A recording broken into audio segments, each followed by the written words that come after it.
Hey everybody, it's Anthony from XXX RC Garage, back to you with a breakdown rebuild of a SCX10 2.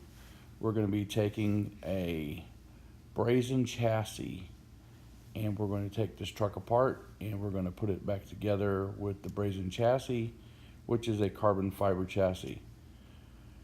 Right now we're going to be taking this thing apart and try not to bore you to death on a breakdown rebuild, so I'm just doing a lot of highlights right now, showing you, basically a full dismantle, taking it apart.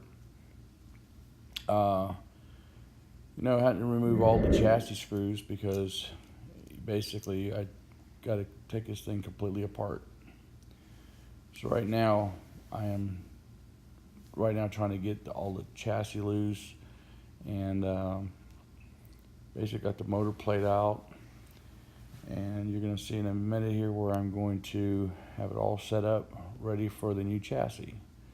So flip it back over, get everything lined up, disconnect the motor wires, put them out of the way for now. Okay, and we move all the shocks out of the way. We are going to change out these shocks. So now I'm lining up where the chassis is going to go. And I'm going to go ahead and bolt one side up right now to the motor plate. And what I need to do is I have to finish taking off the center supports and all the servo tray and all that stuff, and transfer it over to the new chassis. So right now I'm just trying to get the one side bolted up and get it aligned, so that way when I go and get the other parts, then I'm going to take, right as you can see right now, I'm taking the servo tray and the battery tray out and placing it where it's supposed to go in the new chassis. And I'm going to just move these frame rails out of the way here in about 2 seconds and get them out of the way. And we're going to continue to keep bolting this thing up. The biggest thing when you're doing all this is just to make sure you got everything lined up correctly. This is a carbon fiber chassis, so be careful when you're torquing down the screws you don't mess up the chassis. Also, when you're bolting everything together, make sure that you get everything lined up correctly. I always never over tighten my stuff down right away until I make sure I get everything tightened. Then we use a pair of pliers and hold the, like the tension screws.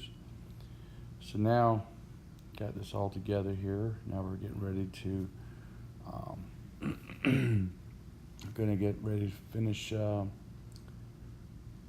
putting in the center supports towards the back, and then we're going to have to put some shocks on it. So the big thing when you're doing your things, just make sure everything's nice and tight. Okay, so now we got it all together, and we're going to add a little more, do a little more to it here. Checking out the shocks, making sure they feel good. Also going to install some rock slides so we don't tear the body up once we get the body on. Okay, so we're going to put the black rock slides on, and once we get them mounted up, we're going to pretty much be done. We got the body mounts on and the shocks on, so we got everything together like we should have. So here's some pictures of it done with the magnetic body mounts and the stands. Thanks for watching. Please don't forget to subscribe, and don't forget, have fun with RCs. Have a good one.